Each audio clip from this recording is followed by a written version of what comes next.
জিলহজ মাসের স্পেশাল ফজিলত হচ্ছে এই, নবী সাল্লাল্লাহু আলাইহি ওয়াসাল্লাম বলেছেন, আল্লাহ পাকের কাছে জিলহজ মাসের প্রথম 10 দিনের নেক আমল, আল্লাহ পাকের কাছে জিলহজ মাসের প্রথম 10 দিনের নেক আমলের অপেক্ষা উত্তম অন্য কোনো আমল নাই। সাহাবীরা প্রশ্ন করলেন যে ওয়ালাল জিহাদু ফি সাবিলিল্লাহ ইয়া রাসূলুল্লাহ, আল্লাহর রাস্তায় জিহাদও কি নয়? নবী সাল্লাল্লাহু আলাইহি ওয়াসাল্লাম বলছেন ওয়ালাল জিহাদু ফি সাবিলিল্লাহ, এমন কি আল্লাহর পথে জিহাদও নয়, তবে সেই ব্যক্তির কথা ভিন্ন যে ব্যক্তি তার মাল এবং তার নফস নিয়ে বের হয়ে গেছে কিন্তু এটা কোনো কিছু নিয়েই ফেরত আসে নাই, মানে সে শহীদ হয়ে গেছে, সেই ব্যক্তির কথা ভিন্ন। বাকি এই 10 দিনের নেকা আমল আল্লাহ পাকের কাছে অন্য সমস্ত নেকা আমল চাইতে শ্রেষ্ঠ এবং উত্তম। আল্লাহ পাক সূরা ফজরের মধ্যে এই 10 দিনের কথা বলেছেন, ওয়াল ফজরি মানে প্রভাতের কসম বা ফজরের কসম, ওয়া লায়ালিন আশর এবং 10 রাতের কসম। এই ওয়া লায়ালিন আশর 10 রাত বলতে মুফাসসিরিনে কেরাম এই জিলহজের প্রথম 10 দিনকে বোঝান, এই 10 রাতকে বোঝান। আবার সূরা ওয়াস সামাই যাতিল বুরুজ, আমরা সূরা বুরুজ পড়ি, ওয়াল ইয়াউমিল মাউউদ ওয়া শাহিদি ওয়া মাশহুদ, এখানে শাহিদ বলতে আরাফার দিনকে বোঝানো হয়, ওয়া মাশহুদ বলতে জুমার দিনকে বোঝানো হয়। তো এই আরাফার দিনও কিন্তু এই 10 দিনের মধ্যেই পড়ে গেছে। আরেকটা হাদিসে এসেছে যে এই 10 দিনের মধ্যে যে আরাফার দিনটা আছে, এই আরাফার দিন সম্পর্কে নবী সাল্লাল্লাহু আলাইহি ওয়াসাল্লামকে জিজ্ঞাসা করা হচ্ছে, ইয়া রাসূলুল্লাহ এই দিনের ফজিলত কি? নবী করিম সাল্লাল্লাহু আলাইহি ওয়াসাল্লাম বলছেন, আহতাসিবু আলাল্লাহ, আমি আল্লাহর কাছে আশা করি যে এই দিন মানে আরাফার দিনের সিয়াম রোজা, এটা কি হবে?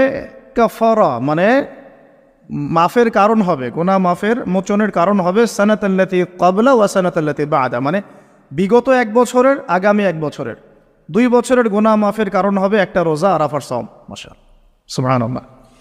তো এই 10 দিন এর মধ্যেও পড়ে গেছে আবার হজ, এই 10 দিনের মধ্যেই পড়ে গেছে কি? হজ, হজও এর মধ্যে, আবার কোরবানি নাহার এটাও এর মধ্যে। তার মানে এমনি নর্মাল ইবাদত, নর্মাল বলতে আমরা গতানুগতিক যে ইবাদত করি, সালাত, সিয়াম, সাদাকা, হজ, আবার কোরবানি, আবার আরাফার দিন, সব কিছু মিলে এই 10 দিন বা 10 রাত একসাথে। তাহলে এখান থেকে বুঝতে পারছি যে এর গুরুত্ব কতটুকু। এখন প্রশ্ন হচ্ছে আমরা এই 10টা দিন কিভাবে কাটালে পরে একটি ইফেক্টিভ 10 ডেজ কাটাতে পারবো জিলহজ মাসের। তা আমি কয়েকটা পয়েন্ট আপনাদের সাথে শেয়ার করি, আল্লাহ পাক আমাদের সবাইকে আমল করার তৌফিক দান করুন। প্রথম যে বিষয়টা খেয়াল রাখতে হবে সেটা হলো নিয়াত বিশুদ্ধ করতে হবে। প্রতিটা হাদিস গ্রন্থের একটা মৌলিক হাদিস হলো ইন্নামাল আমালু বিন্নিয়াত, আরেকটা হাদিস হচ্ছে ইন্নামাল আমালু বিল খাওয়াতিম। আমল ডিপেন্ড করে নিয়াতের উপরে এবং আমল ডিপেন্ড করে শেষ পরিণতির উপরে। মানে একজন মানুষ ভালো পথে চলছে, চলতে চলতে খারাপ হয়ে গেল, ওই অবস্থায় মৌত হলো, তার পরিণতি ভালো হলো না। একজন মানুষ খারাপ পথে চলছে, তওবা করে ফিরে আসলো, এসে ভালো পথে চলা শুরু করে এখানে মৃত্যুবরণ করলো, তার পরিণতি ভালো হবে। ইন্নামাল আমালু বিল খাওয়াতিম, আমল শেষের উপর নির্ভর করে, আর আমরা তো জানি না যে কার শেষ কখন। এই কারণে সবসময় আমলে ব্যস্ত থাকা উচিত। আল্লাহ পাক তৌফিক দান করুন। আল্লামা তাকি উসমানী দামাত বারাকাতুহু তার উস্তাদ তাকে বলতেন, তিনি তার কিতাবে লিখেছেন যে আমার উস্তাদ আমাকে বলতেন, আমার শাইখ আমাকে বলতেন যে প্রতিদিন দেহের যেমন খোরাক আছে ঠিক তেমনি প্রতিদিন আত্মার খোরাক জোগাড় করো। প্রতিদিন দেহের খোরাকের জন্য আমরা 5 বার 3 বার 4 বার খাওয়া দাওয়া করি, নাস্তা খাই, সব মিলে 4-5 বার খাওয়া দাওয়া করি, পানি পান করি, ভিটামিন নেই, প্রোটিন নেই, কার্বোহাইড্রেট নেই, মিনারেলস নেই, তাই না? দুধ খাই, কত কি খাই। তো এগুলো দেহের খাবার, অনেকে এর সাথে আবার হারামও কিছু খাবার খায়।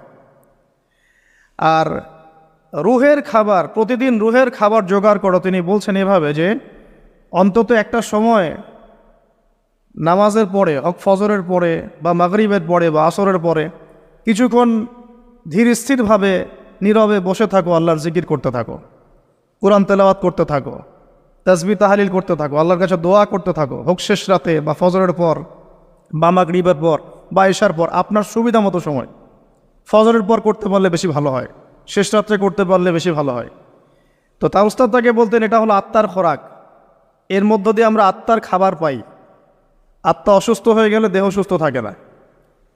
আমাদের সমাজে আমরা যারা চলাফেরা করছি আমাদের বেশিরভাগের প্রবলেম একটা, আমাদের আত্মাগুলো দূষিত। এখন আত্মাগুলো দূষিত এটা আমি 100% গ্যারেন্টি দিয়ে বলতে পারি।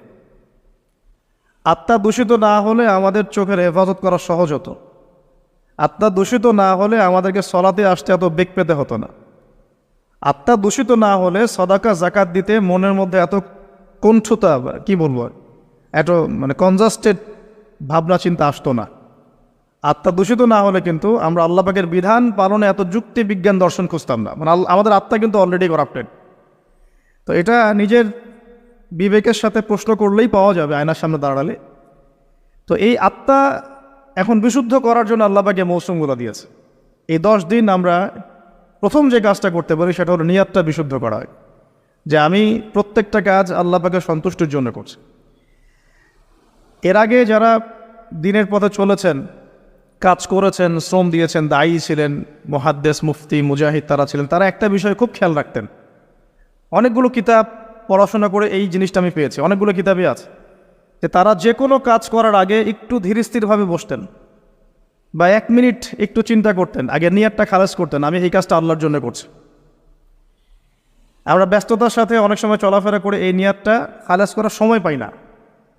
তো আগেকার যারা বড় বড় বুজুর্গ ছিলেন তারা নিয়াতটা আগে খালাস করে নিতেন, এই কাজটা আমি আল্লাহর জন্য করছি, তারপরে কথা বলা শুরু করতেন, তারপরে নামাজে দাঁড়াতেন, তারপরে সাদাকা করতেন, তারপরে দার্স দিতেন। মানে আগে একটু চুপ করে বসে থাকতেন যে আমি কাজটা আল্লাহর জন্য করছি। সো আমরা একটু এই যে 2-3 দিন হাতে আছে আমাদের, নিয়াতটা আগে বিশুদ্ধ করব, যে আমি যে আমলই করব সেটা নামাজ হোক, রোজা হোক, হজ হোক, জাকাত হোক, কোরবানি যাই হোক, শুধু আল্লাহর জন্য করব, শুধু আল্লাহর জন্য, শুধু আল্লাহর জন্য, শুধু আল্লাহকে রাজি খুশি করার জন্যেই সব করতে হবে। এটাই হলো আপনার বিশুদ্ধ নিয়াত। এরপরে এই 10 দিনের মূল কাজ হবে তওবা করা। এই 10 দিন বেশি বেশি আল্লাহর কাছে তওবা ইস্তেগফার করতে হবে, কারণ এই 10 দিনে হজ আছে। আর হজের সময় আরাফার মাঠে যে হাজিরা অবস্থান করেন, বলা হচ্ছে যে আরাফার মাঠে কোনো হাজি যদি 1 মিনিটও অবস্থান করে তার হজ হয়ে গেছে। এত গুরুত্বপূর্ণ। দেখেন, এখন যদি আরাফার মাঠে গিয়ে আমি 6 মাস বসে থাকি, ওই ফজিলত পাবো না যা ওই সময় পাবো। এটা আল্লাহর হুকুম, আল্লাহর হুকুমের এহমিয়ত এটা।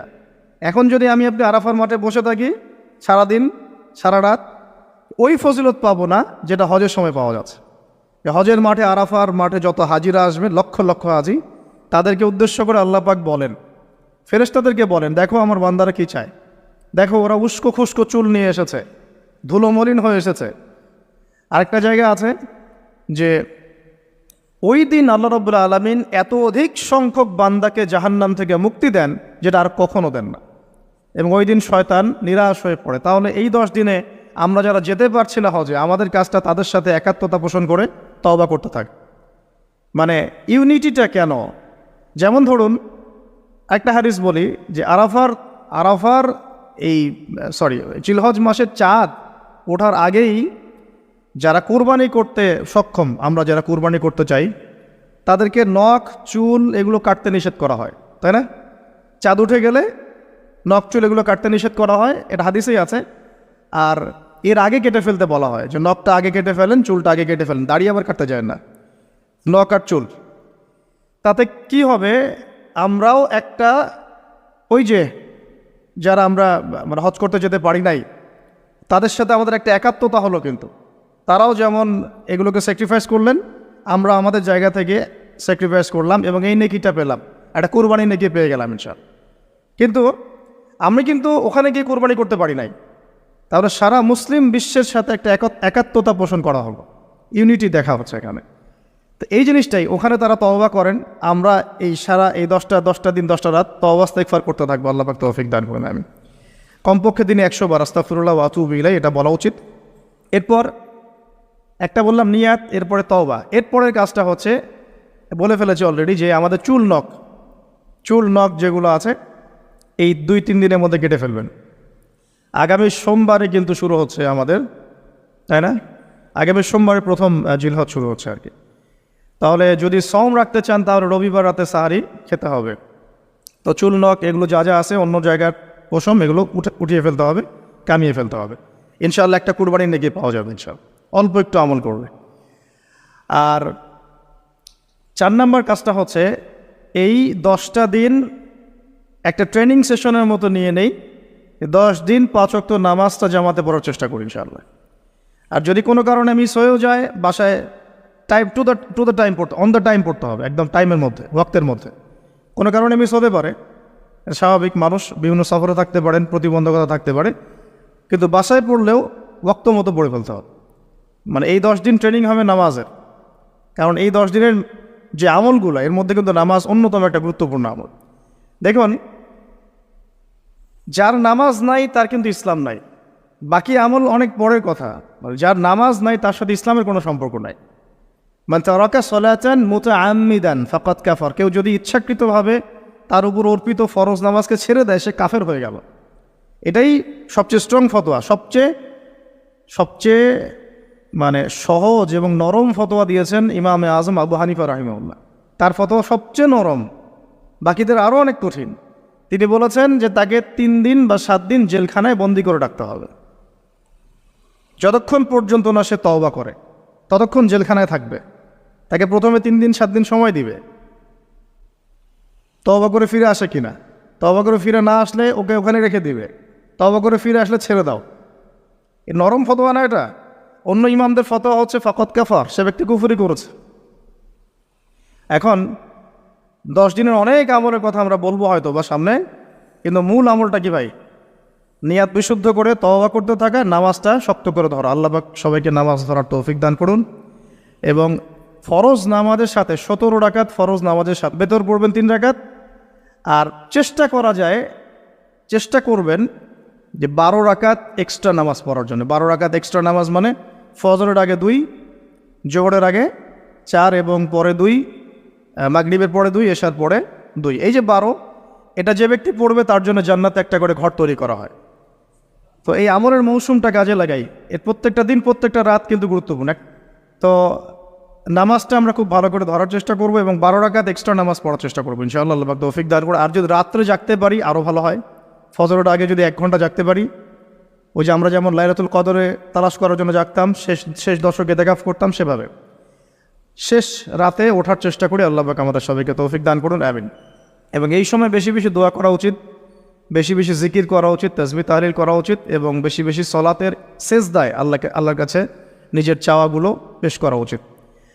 আর এরপরে আমরা যে কাজটা করব এই 10 দিনে, সেটা হলো সওম রাখা, গুরুত্বপূর্ণ কাজ, রোজা রাখা। আমরা চেষ্টা করব 10টা রোজা রাখার জন্য।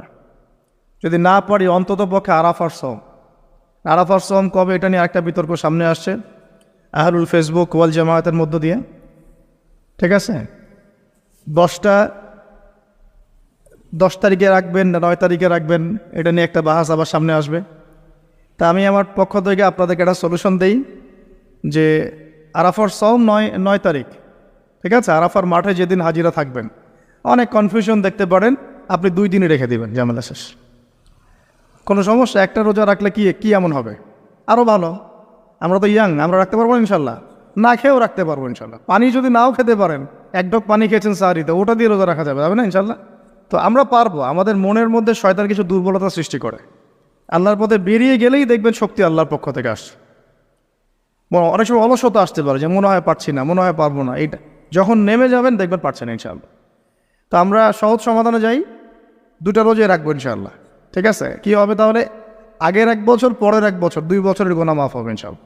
ঠিক আছে, তো এখন আমরা আরাফার সওম তো আসতে দেরি আছে। আমরা এই 10 দিন যতগুলো করে সম্ভব রোজা রাখার চেষ্টা করি।